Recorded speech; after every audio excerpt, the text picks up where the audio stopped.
¿Puedo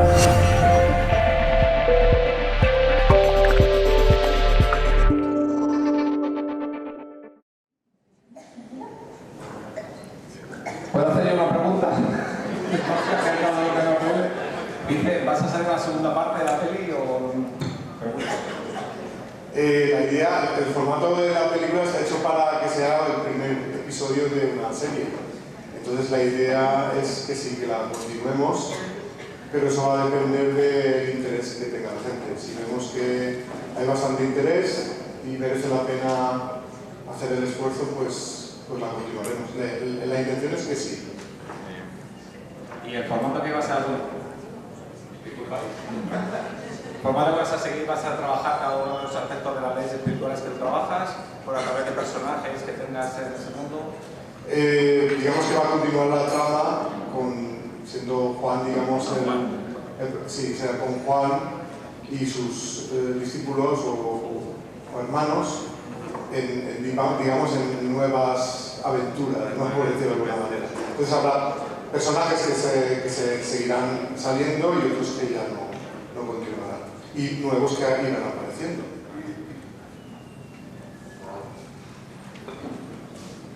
Bueno, yo realmente no es una pregunta, es simplemente, igual que a los demás comentarios, te doy las gracias y bueno, yo como no era una pregunta, era simplemente darle las gracias a todos los que están aquí, porque luego para mí es impresionante el que estéis luchando de esta manera por sacar a la luz lo que todos merecemos, pero quizás necesitemos un poquito de ayuda por vuestra parte para concienciarnos de ello. Así que por mí, yo les daría un aplauso a los dos y a todos los demás.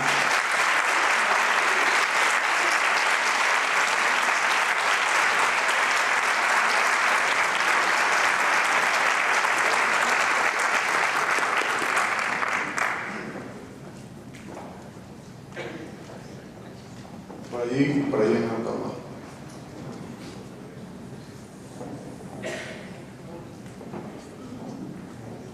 Sí, hola. ¿Dónde están rodados los exteriores de la película? Las imágenes esas del mar, del Mediterráneo, y todo eso es Mediterráneo, es Valencia. Bueno, hay varios lugares. Hay una parte que es el mar Mediterráneo. Lo que pasa es que, claro, como el mar Muerto no tiene olas, es un lago en realidad, pues hemos evitado que salgan olas. Entonces hay un momento que sí que tienen que salir directamente a la orilla. Eso se rodó en el Mar Menor, en Cartagena, que como está dentro, digamos, ahí no hay olas. Luego hay escenas rodadas en Almería, en Sueca, en Valencia, que es donde transcurre, digamos, el discurso de Juan a la gente, es en una playa de Valencia, nudista, de Sueca, y que hay dunas naturales, entonces ahí se ha rodado. En Murcia también se ha rodado el río Chícamo, la parte esa de las palmeras y la cueva. Eso es el río Chícamo en Murcia. En Teruel también hay un momento, el Cañón Rojo de Teruel, cuando al principio también va Juan caminando por ahí y salen esas rocas ahí tan bonitas. Eso es en Teruel, ¿no? Pues, en diferentes sitios hemos ido recorriendo que recrearan un poco ese escenario, esa ambientación semejante a la que podía ser la del desierto de Judea. Y luego está el poblado, el pueblo de Tábara. Eso está en Almería, es un paraje que se llama El Chorrillo, que ahí hicieron la película Éxodus, Dioses y Reyes, la rodaron ahí, entonces montaron ese decorado y se lo dejaron ahí después abandonado, con acceso libre. Entonces nosotros pues lo localizamos y fuimos allí a rodar. Entonces, porque nosotros no tenemos recursos para recrear un decorado de esa naturaleza, ¿no? Pero como está allí y está accesible, pues lo aprovechamos.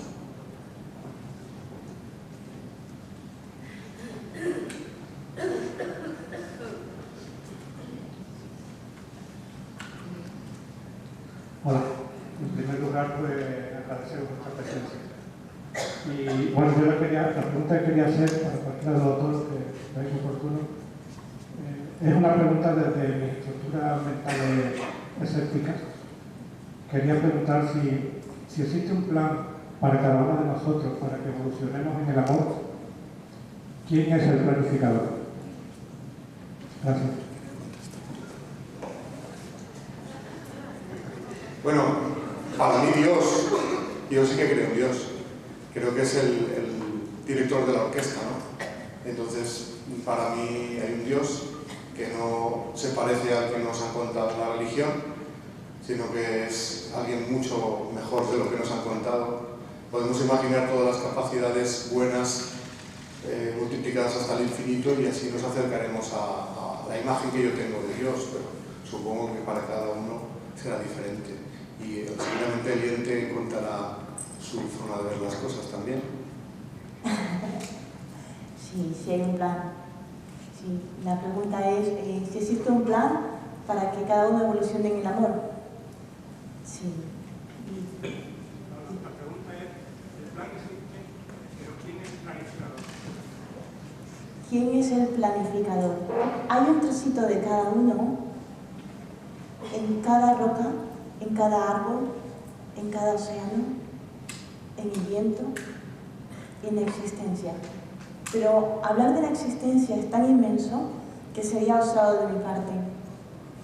Y ese trocito de cada uno es como una chispita que también le podemos llamar Dios, o la forma que sea del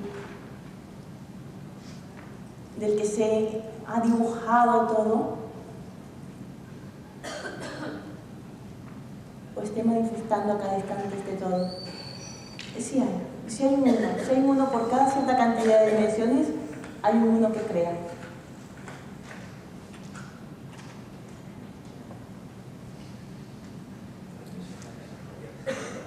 Por allá detrás se han levantado la mano.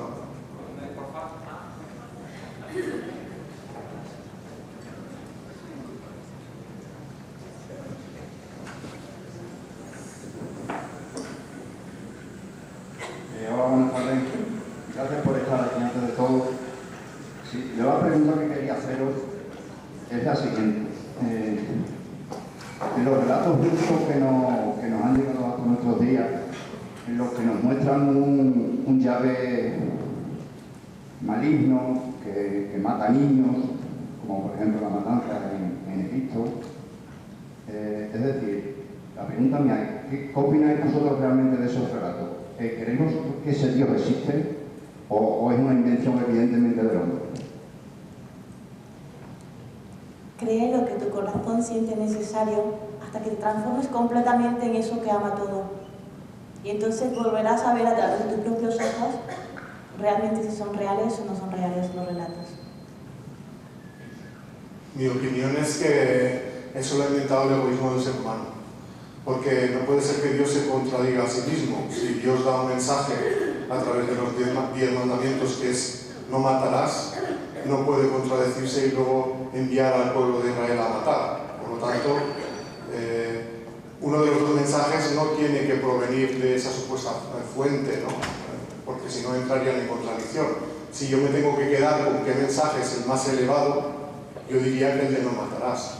Por lo tanto, para mí, el de matarás no puede venir de un ser que yo concibo como un ser profundamente amoroso, ¿no? Porque si un padre no es capaz de decirle a nadie, a ninguno de sus hijos, que mate a su hermano, ¿cómo lo va a hacer Dios, que nos considera a todos sus hijos? Yo pienso que eso lo pusieron ahí los interesados en conquistar aquella zona y, lógicamente, tenían que basar su intención, no podían basarla en su propio interés personal, porque si no, a lo mejor no hubieran convencido a nadie. Pues entonces, lo que se hace siempre es utilizar el nombre de Dios en vano, ¿no? Intentar convencer a la gente que es Dios el que les ha dicho que hagan eso. Pero para mí eso no viene de Dios.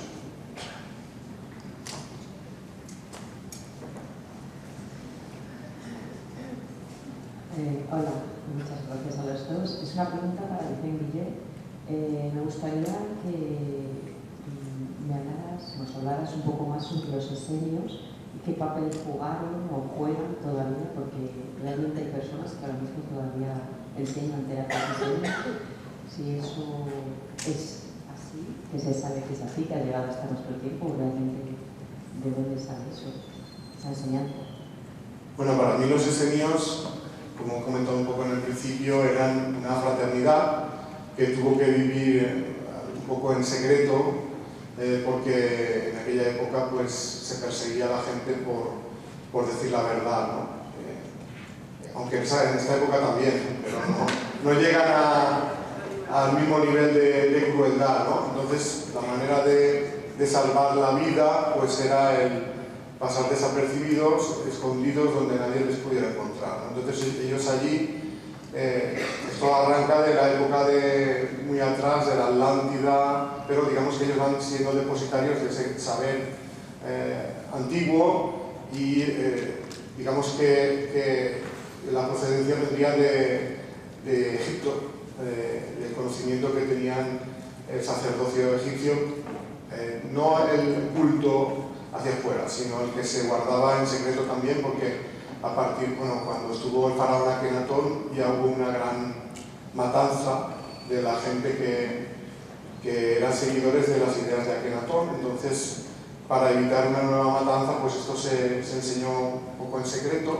Moisés fue educado en toda esa enseñanza y luego cuando salieron de Egipto, que no fue de la manera que cuenta la Biblia, pero sí que hubo una salida de Egipto, no solo de los judíos, sino de todos aquellos que eran seguidores de ese mensaje.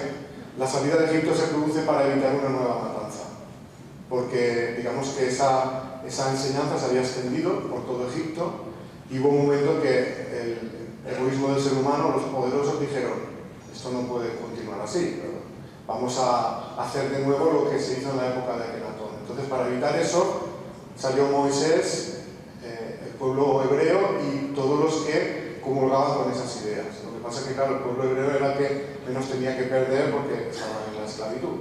Entonces, una vez se sale de ahí, digamos que el pueblo de Israel, el sacerdocio del pueblo de Israel, tiende a adulterar todas esas enseñanzas. Entonces se queda como una parte de gente que para evitar esa adulteración pues se refugian en los montes de Palestina y mantienen el mensaje original hasta el momento en que ese mensaje tuviera que llegar al nuevo enviado, que es Jesús, en 2000 años después, ¿no? Entonces, para mí los esenios hicieron ese papel de guardianes de la verdad durante mucho tiempo, que fueron los que formaron a los profetas durante todo ese tiempo, ¿no?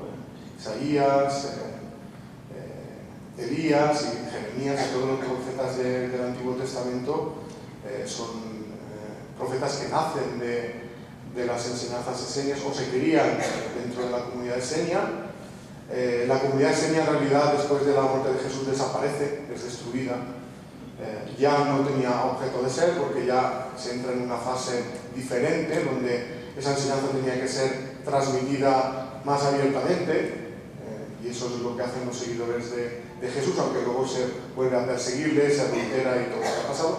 Yo pienso que la gente que ahora pues habla de las terapias esenias, supongo que es una interpretación personal que ellos han hecho de todo su conocimiento, pero yo no podría afirmar que son esenios, simplemente podría decir que se han inspirado en el mensaje de los esenios y lo habrán interpretado a su manera, más o menos acertadamente, yo eso lo desconozco.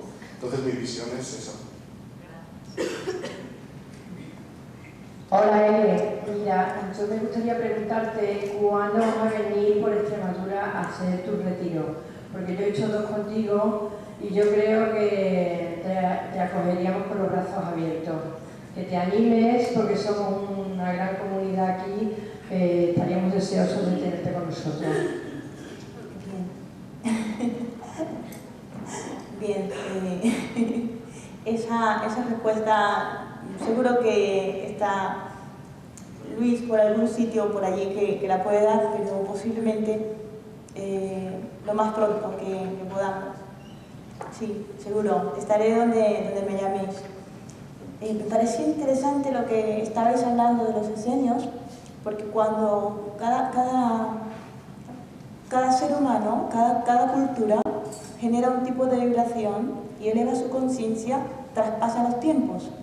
Y cuando traspasa los tiempos, el conocimiento que hablas en las cuevas de forma exotérica, que es el hablado donde se enseña a los iniciados, deja de ser un conocimiento exotérico para convertirse en un conocimiento esotérico. Y entonces, con esa cantidad de conciencia, lo que haces es que lo impregnas directamente en las células del corazón y de esta forma deja de ser invadida la transmisión a nivel del pensamiento y brota desde el corazón otra vez el conocimiento. Entonces, todas estas grandes conciencias que constantemente están aquí en la Tierra, están ahora nuevamente abriéndose. Por eso es que salen tantas terapias de todo tipo, porque las personas, es como un perfume que empiezan a oler, quizás no sepan identificarlo bien, pero hay algo allí.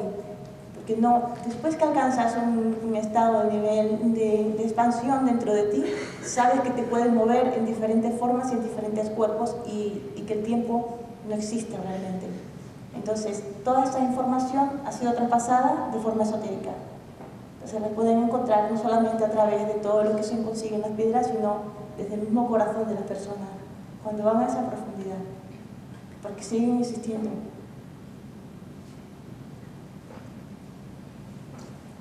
¿Por allá hay una mano? Hola, mi pregunta es para Ellen. Es para que digas algo que ya te he oído alguna vez, pero quiero decirlo otra vez. Tiene que ver con el tema inicial de... Ha cambiado un poco el tema, iba a hablarse sobre experiencias cercanas a la muerte y evidencia científica y tu visión. Y también con el tema de los polvorones y de las truchas. Tu experiencia a todos los niveles, como cuando se produce una experiencia cercana a la muerte, y llamarlo a eso como la vuelta al polvorón. Habla un poco del tema. De cuando uno se va y vuelve. Cuando nos vamos del cuerpo y volvemos. Bien, es que cuando suceden circunstancias en nuestro cuerpo a nivel físico, que nuestro cuerpo no puede sujetar, esto si quieres me puedes comprobar, corroborar, que nuestro cuerpo pierde ese control, parte de nuestra conciencia humana sale del cuerpo e inmediatamente puedes contactar o con luz, puedes mirar la película de tu vida completamente, o puedes atravesar esa luz y estar en un espacio de neblina. Puedes pensar, bueno, esto se ha creado, o esto te lo han dicho, todas las cosas que siempre os hablo, os lo cuento desde mis recuerdos antes de nacer y desde lo que vivo en el día a día. O sea, por eso a veces puedes estar un poco entrevesada mis palabras, pero he tenido que recoger palabras de la naturaleza, porque tampoco soy buena leyendo, y desde allí entonces expreso. Nos podemos morir tranquilamente creyendo que vamos a morir, y si no hemos contratado que ese es el tiempo para nosotros salir de nuestra materia, entonces volveremos a nuestro cuerpo. Y siempre la siguiente pregunta que me hacen después de esto, y después de que tienes un tipo de conciencia, que sabes que se sufre aquí en el planeta, ¿por qué uno vuelve? Porque sabes que no se sufre en el planeta y porque vuelves por compasión y por amor. Entonces, cuando te sales del cuerpo y no te toca, vas a volver y vuelves por amor. Y puedes hacerlo muchas veces. Me ha pasado 3 veces a mí y han sido de diferentes formas.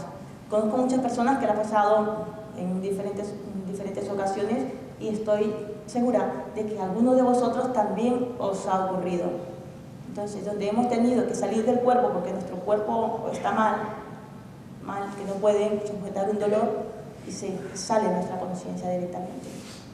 Sí.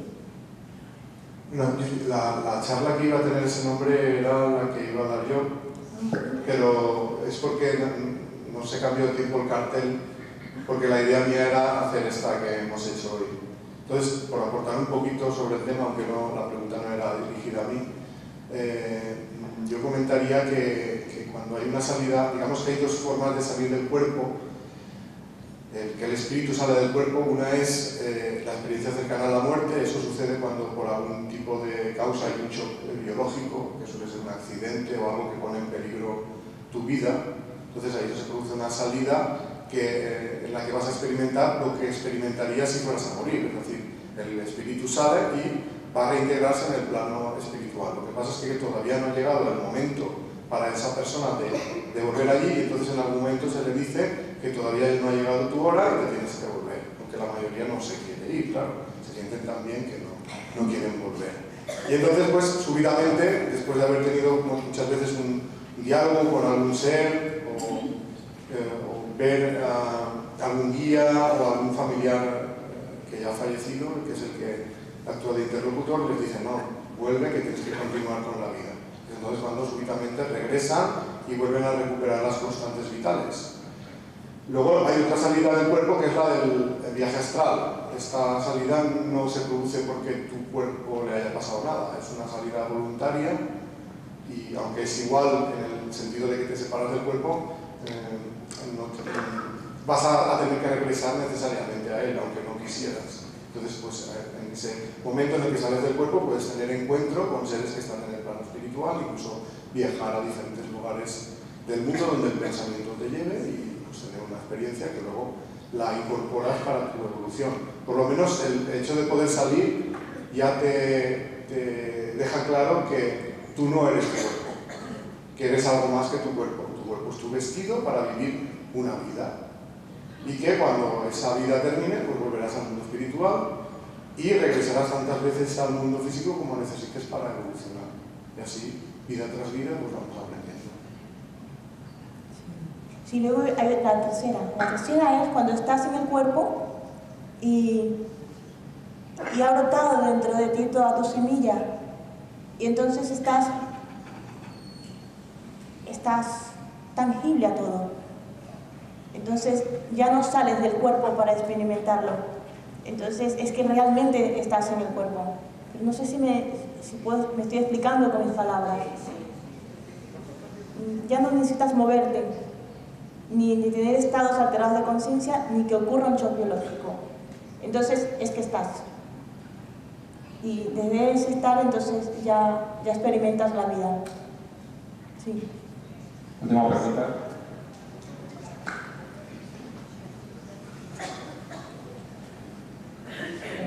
Mi pregunta es para Vicente y es un tema relacionado con los diseños. Gracias por la película, me ha encantado. Se podría considerar una obra feminista porque para mí el tratamiento que ha tenido con la mujer ha sido precioso. Y mi pregunta sería, ¿cuál era el papel de las mujeres en la sociedad esenia?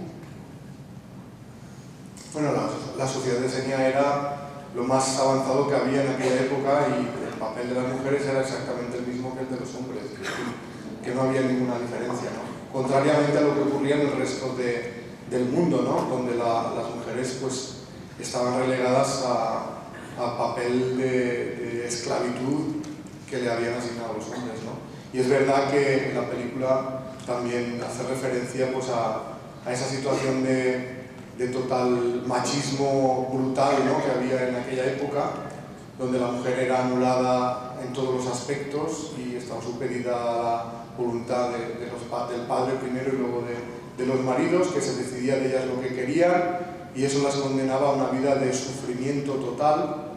Y Juan, pues, como luego Jesús y otros que estuvieron colaborando, pues intentaron que todo eso se fuera deshaciendo, ¿no? Entonces, así puntualmente, en algunos casos, aportaron su granito de arena. Luego, también mencionar el papel que tendría luego María Magdalena, que fue, pues, ahí también hay una gran mentira respecto de ella. Nunca fue prostituta, no es que pasara nada si lo fuera o lo hubiera sido, pero no lo fue. Entonces, eso faltó a la verdad y eso la Iglesia ha reconocido que fue una mentira. Eso es una historia que se creó 1000 años después y que nos hemos enterado que la Iglesia ha reconocido que era mentira a raíz de la película de María Magdalena, donde en el final de la película pues dicen, en tal año el Papa reconoció pues, que no era así. Entonces, María Magdalena fue la gran seguidora de Jesús, la que realmente impulsó el movimiento que se generó después de Jesús, pero la historia no ha querido reconocer eso por el mero hecho de ser mujer. Entonces, María Magdalena, si conseguimos hacer un tercer episodio, también saldrá y se le dará el papel que consideramos que tuvo. Bueno, pues muchísimas gracias tanto a Luis como a Ellen por este ratito. Y nada más que convocaros que a las 4:30 empezamos otra vez con el tema de cuerpos tibetanos por favor rogamos, porque como suele tener una percepción bastante meditativa, vamos a intentar ser puntuales, ¿vale? Para que el ruido no nos desconecte de esa maravilla de estar conectado con esos cuentos. Y empezamos después a las 5 de la tarde ya con Marta.